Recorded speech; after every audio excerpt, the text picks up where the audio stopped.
إن الحمد لله نحمده ونستعينه ونستغفره ونستهديه ونعوذ به من شرور أنفسنا ومن سيئات أعمالنا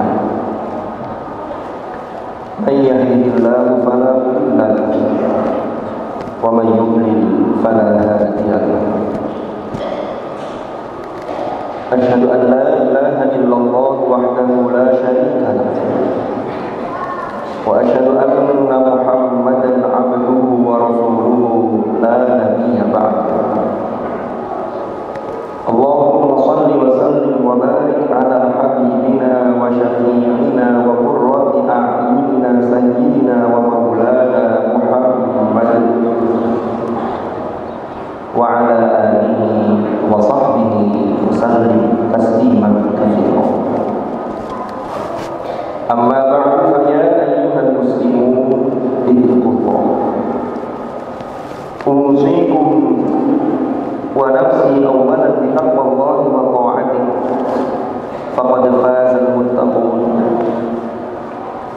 قال الله تعالى في القرآن الكريم أعوذ بالله من الشيطان الرجيم فاتقوا الله ما استطعتم واسمعوا وأطيعوا وأنفقوا خيرا لأنفسكم ومن يوق شح نفسه فأولئك هم المفلحون صدق الله العظيم.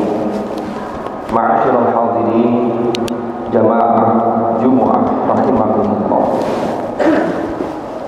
Melalui mimbar ini saya mengingatkan pada diri saya dan mengajak kepada seluruh jamaah Jumat untuk kita selalu berusaha meningkatkan iman dan takwa kita kepada Allah dengan sungguh-sungguh. Karena dengan bekal takwa inilah kita akan memperoleh keselamatan dan kebahagiaan yang hakiki di dunia dan di akhirat. Ma'asyiral hadirin rahimakumullah. Hari-hari ini kita masih berada di bulan Agustus, di mana 79 tahun yang lalu, tepatnya pada tanggal 17 Agustus 1945, bangsa kita memproklamirkan kemerdekaannya. Tentunya anugerah kemerdekaan ini harus kita syukuri, karena ini adalah anugerah yang luar biasa dari Allah. Dan tentunya kewajiban kita sebagai generasi penerus adalah berterima kasih kepada para pendahulu, termasuk para pendiri bangsa ini, yaitu dengan mengisi kemerdekaan ini dengan hal-hal yang positif. Ma'asyiral hadirin rahimakumullah. Para generasi terdahulu adalah generasi yang hebat. Kita lihat di Singosari ada tokoh yang sangat kita kenal, yaitu Kiai Haji Masyhur. Perjuangan beliau dalam mengembangkan pendidikan, padahal di tengah-tengah kolonialisme yang luar biasa ketika itu, tetapi perjuangan beliau sungguh luar biasa. Belum lagi kiai-kiai yang lain. Akan tetapi yang harus kita ingat para hadirin, jangan sampai kita hari ini hanya menjadi generasi yang membanggakan generasi-generasi terdahulu, tetapi kita tidak berbuat apa-apa. Ini pernah disindir oleh Allah bagi orang-orang Bani Israel ketika mereka membanggakan leluhurnya, tetapi mereka tidak mau berbuat dengan perbuatan yang baik. Allah berfirman, yang itu terulang di dalam surah Al-Baqarah, terulang 2 kali, yaitu ayat yang ke-134 dan ayat 141. Allah berfirman, tilka ummatun qad khalat laha ma kasabat wa lakum ma kasabtum wa la tus'aluna 'amma kanu ya'malun. Yang artinya adalah mereka itu adalah umat yang telah lalu. Mereka mendapatkan pahala, mendapatkan ganjaran dari apa yang telah mereka berbuat, dan kalian mendapatkan pahala atau ganjaran dari apa yang kalian perbuat. Dan kalian tidaklah dimintai pertanggungjawaban terhadap apa-apa yang mereka lakukan. Ma'asyiral hadirin rahimakumullah. Ini merupakan sebuah pesan jika kita kontekstualisasikan dalam kondisi kita hari ini. Sudahkah kita betul-betul mengisi kemerdekaan ini dengan sebaik-baiknya sesuai dengan peran dan posisi kita masing-masing? Karena sesungguhnya kehidupan dunia ini adalah tempat untuk mengumpulkan bekal. Syekh Abdul Qadir Al-Jilani beliau berpesan, dunia ini bagi orang mukmin adalah tempat berbekal diri. Sedangkan orang-orang yang tidak memiliki iman atau ia kafir, maka dunia ini adalah tempat untuk bersenang-senang. Apapun posisi kita, maka jika nasihat ini terpatri dalam jiwa kita, maka insya Allah kita akan berhati-hati di dalam menjalani kehidupan ini. Rasulullah SAW dalam salah satu sabda beliau ketika beliau menasihati salah seorang sahabatnya yaitu Abdullah ibnu Umar, beliau menyatakan, kun fid dunya ka'annaka gharibun aw 'abiru sabil. Jadilah engkau di dunia seakan-akan engkau adalah orang asing atau engkau adalah penyeberang jalan. Ma'asyiral hadirin rahimakumullah. Nasihat ini sungguh sangat mendalam. Jangan sampai kita terlenakan oleh dunia sehingga kita merasa bahwa dunia ini adalah selama-lamanya. Bahkan Rasulullah berpesan, kita hidup di dunia ini seperti penyeberang jalan atau musafir, atau seperti orang asing yang tentunya kita pasti akan pulang kembali pada Allah Subhanahu wa ta'ala. Di dunia ini kita semua adalah musafir.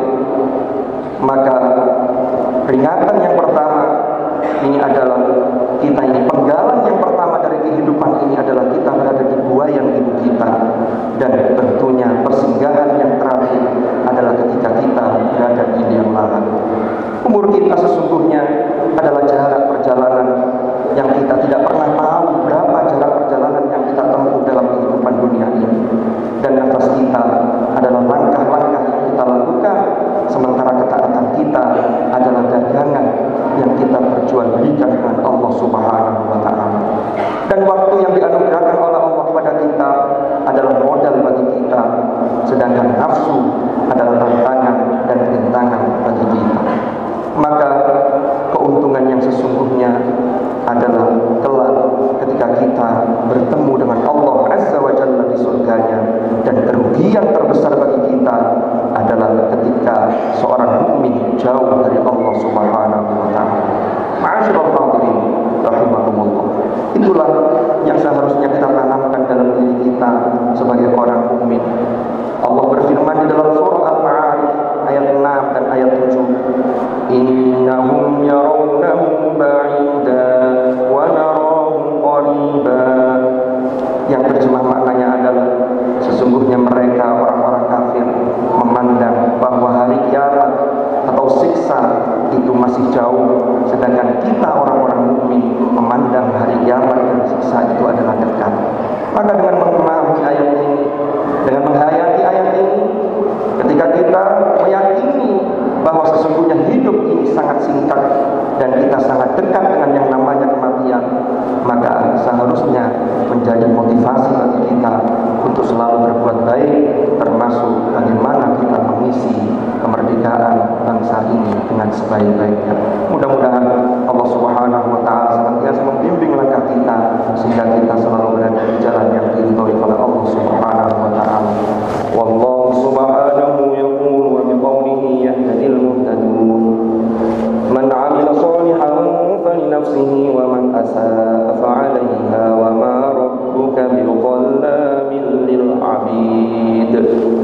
Barakallahu li wa lakum fil Qur'anil karim wa nafa'ani wa iyyakum bima fihi minal ayati wa dzikril hakim wa taqabbala minni wa minkum tilawatahu innahu ta'ala jawwadun karimun barrur rahmanur rahim.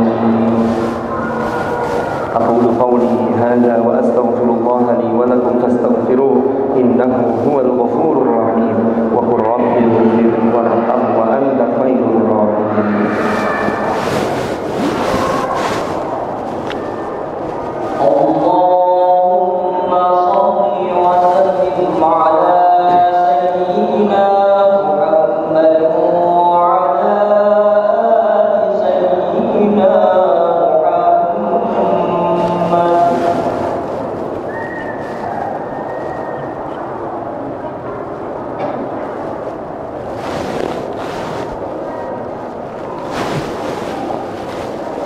الحمد لله رب العالمين الذي أرسل رسوله بالهدى ودين الحق ليظهره على الدين كله وكفى بالله شهيدا أشهد أن لا إله إلا الله وحده لا شريك له وأشهد أن محمدا عبده ورسوله لا نبي بعده اللهم صل وسلم وبارك على حبيبنا وشفيعنا وقرة أعيننا سيدنا ومولانا محمد وعلى آله الأطهار وأصحابه الأخيار ومن على منهجهم سار أعوذ بالله من الشيطان الرجيم بسم الله الرحمن الرحيم والعصر إن الإنسان لفي خسر إلا الذين آمنوا وعملوا الصالحات وتواصوا بالحق وتواصوا بالصبر صدق الله العظيم أما بعد فيا عباد الله اتقوا الله أوصيكم ونفسي بتقوى الله وطاعته فقد فاز من اتقى واعلموا أن الله أمركم بأمر بدأ فيه بنفسه وثنى بملائكته وقال عز وجل إن الله وملائكته يصلون على النبي يا أيها الذين آمنوا صلوا عليه وسلموا تسليما اللهم صل وسلم وبارك على سيدنا محمد وعلى آل سيدنا محمد كما صليت وسلمت وباركت على سيدنا إبراهيم وعلى آل سيدنا إبراهيم في العالمين إنك حميد مجيد وارض اللهم عن الخلفاء الراشدين ساداتنا أبي بكر وعمر وعثمان وعلي وعن بقية أصحاب رسول الله أجمعين وعن التابعين وتابعيهم بإحسان إلى يوم الدين وارض عنا معهم برحمتك يا أرحم الراحمين اللهم اغفر للمؤمنين والمؤمنات والمسلمين والمسلمات الأحياء منهم والأموات إنك سميع قريب مجيب الدعوة اللهم أصلح لنا ديننا الذي هو عصمة أمرنا وأصلح لنا دنيانا التي فيها معاشنا وأصلح لنا آخرتنا التي إليها معادنا واجعل الحياة زيادة لنا في كل خير واجعل الموت راحة لنا من كل شر يا أرحم الراحمين ربنا اغفر لنا ولوالدينا وارحمهم كما ربونا صغارا ربنا هب لنا من أزواجنا وذرياتنا قرة أعين واجعلنا للمتقين إماما ربنا آتنا من لدنك رحمة وهيئ لنا من أمرنا رشدا ربنا آتنا في الدنيا حسنة وفي الآخرة حسنة وقنا عذاب النار عباد الله إن الله يأمر بالعدل والإحسان وإيتاء ذي القربى وينهى عن الفحشاء والمنكر والبغي يعظكم لعلكم تذكرون واذكروا الله العظيم يذكركم واشكروه على نعمه يزدكم واسألوه من فضله يعطكم ولذكر الله أكبر أقيموا الصلاة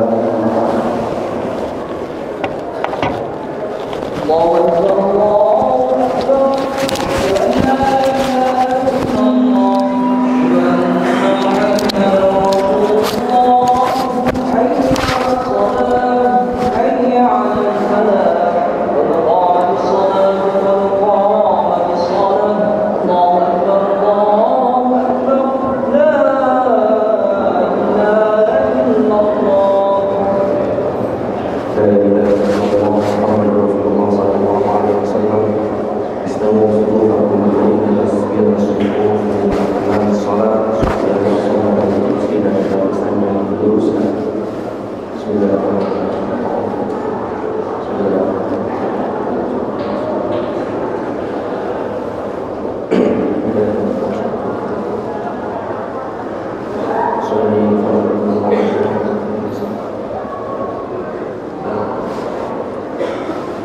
الله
تجارة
أو لهوا انفضوا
سمع الله لمن حمده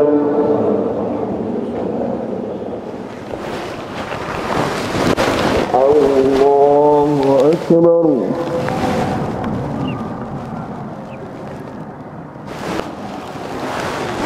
الله أكبر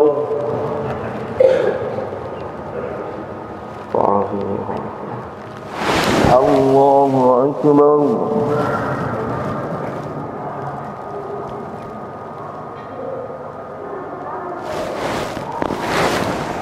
الله أكبر